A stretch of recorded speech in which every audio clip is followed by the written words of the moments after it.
The sentinel froze mid-stride, then shattered an unwritten law with a single step off his hallowed line.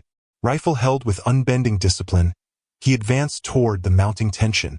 The crowd at the National Guardian's Memorial held its breath, murmurs rippling like a wave. Had the unbreakable sentinel finally cracked?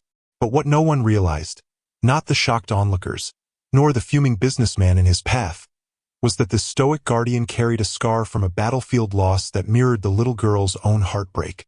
And he was about to prove that some duties run deeper than duty itself. It was a warm afternoon, the kind of day where the sun hung high over the National Guardian's Memorial in Washington, D.C., casting a golden glow on the rows of gleaming white markers that stretched out like silent sentinels.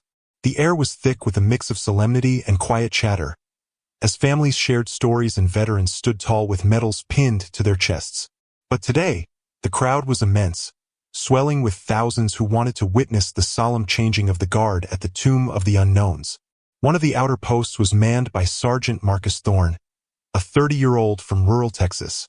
His crisp blue uniform gleamed under the sun, his white-gloved hands gripping his rifle with a precision that was second nature. Marcus had been a tomb sentinel for 2 years, a living tribute to sacrifice. He knew the drill by heart: 21 steps forward, a sharp pivot and click of the heels, 21 seconds of pause, then repeat. No talking, no distractions, just unwavering vigilance. Marcus had a quiet intensity, with eyes that had seen too much for his age. He had lost his younger brother in Syria years ago, a pain that fueled his dedication to this sacred duty. Standing at his post near the pathway leading to the tomb, he could hear the distant rhythm of the main ceremony, but his focus was absolute.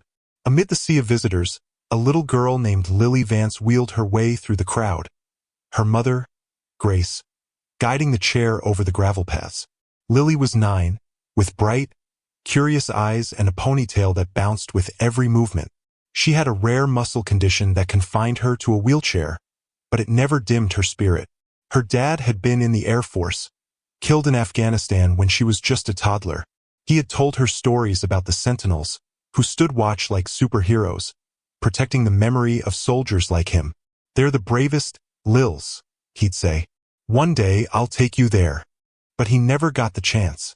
So today, Grace, a 37-year-old who juggled a part-time job and caring for Lily, was determined to fulfill that promise. Lily clutched a small American flag in her lap, her hands fidgeting with excitement. "Mom, do you think we'll get close enough? I want to see one up close," like Dad said. They inched forward, navigating the throng of people. The crowd was polite at first, but as they neared the outer viewing area, it became a solid mass of bodies. People craned their necks, phones held high, blocking Lily's view. She strained to see, catching only glimpses of the distant tomb. That's when Randall Croft entered the picture. Randall was a 48-year-old businessman from Chicago, the kind of guy who lived on his phone, closing deals and barking orders. He ran a successful consulting firm, and he was here on a whim, squeezing in a visit between conference calls. He pushed through the crowd like it was a subway platform, his Bluetooth earpiece blinking as he talked loudly into it. "Yeah? Brian, tell them the deadline's non-negotiable. I don't care about their excuses. Time is money." He didn't notice Lily at first, stepping right in front of her wheelchair. Grace politely cleared her throat. "Excuse me, sir. Could you please step aside? My daughter can't see." Randall glanced down, his face twisting in annoyance. He muted his call for a second. "Look, lady, I'm in the middle of something important. Just wheel her over there or something." He gestured vaguely and turned back to his phone. Lily's face fell, her grip tightening on the flag. "It's okay, Mom," she whispered. "I can hear the steps." But inside, her heart sank. This was supposed to be special, a connection to her dad. Grace tried again, her voice firmer. "Sir, please, it's Memorial Day. Have a little respect." Randall rolled his eyes. "Respect? I'm respecting the troops by being here, aren't I? But I've got a business to run. The kid can watch it on YouTube later." He shifted his stance, his broad shoulders like a wall, blocking Lily completely. A few people shot him dirty looks, but no one intervened. As Randall's voice boomed louder, complaining about delays, The crowd's patience wore thin. Someone shouted, "Hey, buddy, move it. There's a kid here." Randall spun around, his face reddening. "Mind your own business. I'm not hurting anyone." In his frustration, he gestured wildly, his foot accidentally kicking the wheel of Lily's chair. It wasn't hard, but it jolted her. "That's enough. You're scaring her." Grace's voice was tight with anger. The air went still. Marcus, at his post, had been maintaining his vigil, but something shifted. From the corner of his eye, he saw the little girl flinch, the man's aggressive stance. His training screamed to stay put, to ignore distractions. But memories flooded in, his brother laughing with kids back home before deployment. The unknowns he guarded had families, too. For the first time in his watch, Marcus's gaze flickered. The crowd held its breath. Tradition said a sentinel never moves. But as Randall sneered, "She's fine." Dramatic much? The question hung heavy in the air. The tension thickened. Randall, oblivious to the growing outrage, amped up his defensiveness. He stepped closer to Lily, looming over her chair. "Look, kid, life's not fair. I worked hard to get where I am. Can't pause for every sob story." He mimicked a salute toward Marcus's post, mocking the guard. "See that guy? He's just standing there doing nothing. Kind of like you right now." Lily's lip quivered. "He's not doing nothing.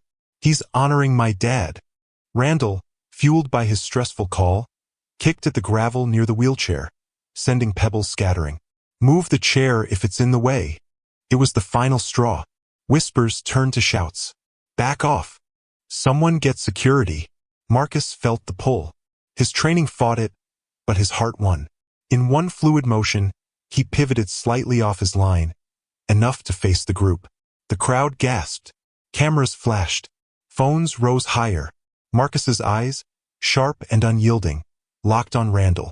Then, breaking every protocol he'd sworn to uphold, he stepped forward, rifle still at his side, closing the distance in measured strides. He positioned himself between Randall and Lily, his towering frame casting a shadow over the businessman. Randall froze mid-sentence. "What the?" he stammered, suddenly smaller. "Hey, you're not supposed to move, right? Is this some kind of show?" Marcus's voice, calm and steady, cut through the noise for the first time. "Sir, step back." It wasn't a request. The crowd went silent. Randall blinked, trying to regain composure. "I'm on an important call here. You can't just..." But Marcus ignored him, turning his attention downward. He knelt slowly, bringing himself eye level with Lily. His rifle rested across his knees, but his free hand hovered gently near her armrest. "You okay, young lady?" His tone softened, a hint of a Texas drawl breaking through the military crispness. Lily nodded, wide-eyed, tears forgotten in awe. "Yes, I just wanted to see you. Like my dad said." Marcus nodded faintly. "Your dad was a hero, I bet." "He was a Marine," she beamed. "How'd you know?" He glanced at the flag in her lap. "Lucky guess. What's your name?" "Lily." She extended her small hand, and Marcus, glove and all, shook it lightly. "Well, Lily, these unknowns, they're like your dad. Brave folks who gave it all. It's an honor to stand for them." Grace pressed a hand to her mouth, tears streaming down her face. "Thank you," she whispered. Randall, thoroughly deflated, muttered, "This is ridiculous." But the crowd drowned him out with murmurs of approval. The teenage boy kept filming, his video already capturing the viral moment. Warrant Officer Jones, Marcus's superior, a man with a weathered face and decades of service, approached from the side. "Thorne," he said quietly, "what's going on here?" Marcus rose to his feet, snapping to attention. "Sir, this gentleman was harassing the girl and her mother. I intervened to de-escalate." Jones glanced at Randall, then at Lily, his expression softening. He knew the rules as well as anyone, but he also knew the spirit behind them. "Protocol is the path, Sergeant, but service is the destination." He nodded toward Lily. "Help her get a better view. I'll handle the report." Relief washed over Marcus. He gently took the handles of Lily's wheelchair from Grace. "If it's all right, ma'am, Let's get you closer. The crowd parted respectfully, and applause broke out softly. Randall slunk back as a cemetery official approached him. Sir, you'll need to come with me, the official said. Randall grumbled but complied, his arrogance shattered. The ceremony at the main tomb continued. Marcus positioned Lily at a prime spot where she could see the sentinels marching in perfect unison. There, he said. Best seat in the house. Lily grinned up at him. You're a real hero, Sergeant Thorne. He allowed a small smile, the first crack in his stoic facade. Just doing my duty, Lily. But thank you. As the applause faded and the crowd settled, Marcus returned to his post, resuming his steps. But something had changed. The vigil felt more alive, more personal. In his mind, he thought of his brother, wondering if he'd approve. Yeah, he would. The rest of the ceremony unfolded flawlessly. Lily watched every moment, her face lit with wonder. When it ended, Grace hugged her tight. Dad would be so proud. They thanked Marcus one last time, and he saluted them crisply. Safe travels, he said. Randall was escorted out quietly, his phone silent now. The teenage boy's video hit social media almost immediately. Tomb guard breaks protocol to protect little girl. A heartwarming Memorial Day moment. It racked up thousands of views, with comments pouring in. This is what our country is about. Heroes on and off duty. Back home that evening, Lily replayed the day in her mind, showing her dad's photo the little flag she'd waved. I saw a guardian today, Dad. Just like you. Grace watched her, grateful for the kindness that turned a tough day into magic. The next morning, the memorial's administration issued a statement, upholding the tomb guard's traditions but recognizing that compassion in extraordinary circumstances aligned with their values of honor and service. Marcus faced no reprimand. He got quiet nods from his peers. It was a reminder that rules exist to serve people, not the other way around. In a world full of noise and rush, one act of stepping out of line for the right reason could echo forever. Lily left the memorial believing in heroes a little more, and Marcus stood his watch, knowing he'd guarded more than just a tomb that day. He'd guarded hope,